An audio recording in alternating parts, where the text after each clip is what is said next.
Hey! Hey there! Today I'm going to show you a different variation of our Wall Crasher Serena farming build. But I have to be honest with you guys, this build may not be available for the most of you right now, especially for the new players. That's because the farm for this weapon we're using can be annoying.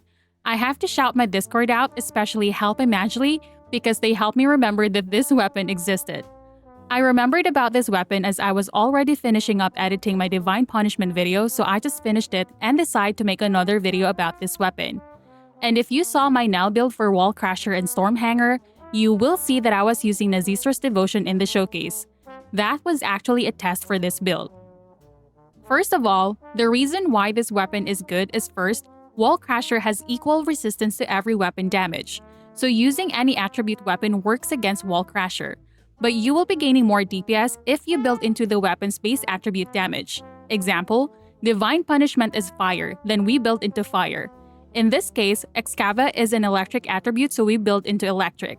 The second reason why this weapon is good is because all of its weapon cores scale into its damage. Third reason is that this weapon's ability also reduces Wall Crasher's resistance, but it consumes 4 ammo when aiming to activate the grenade and debuff.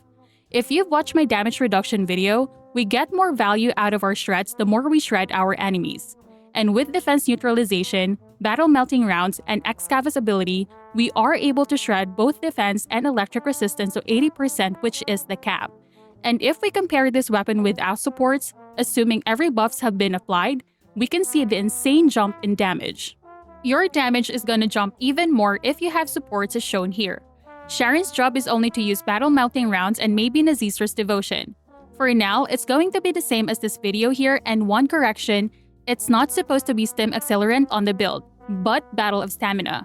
Instead of using Enduring Legacy, use Nazistor's Devotion. The now build was also put into test and was confirmed that the build works. The math is mathing. The reason why is even when we cap the defense shred with defense neutralization only works when Wall Crasher has shields. It won't apply the debuff when the shield is destroyed.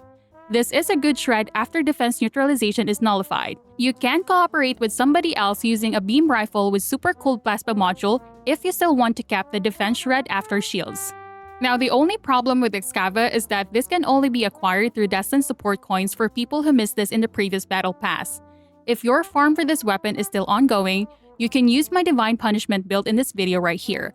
Also, there is no change to our Storm Hanger build. Refer to this video as well. For our Serena build, it's still the same, but since we cannot slot weapon change speed to EXCAVA, it might be worth it to replace Shot Focus with Strong Mentality. This will help our mana and avoid switching into an impact weapon as much. This will improve our average shot per second because we reduce the shooting downtime. Arcade tuning is still gonna be the same, but because since the probability of somebody else using defense neutralization is high, we can choose arcade tuning option number 2. This will give us consistent damage with and without defense neutralization when Wall Crasher loses its shield. For inversion again, still the same but switch to electric focus rounds. I really like that EXCAVA finally has a purpose, mainly because I like the design of the weapon, even how it sounds when we shoot it. If you don't have this weapon, you can always use Divine Punishment or Ancient Knight. That's it for this one guys, and I'll see you in the next one. Bye!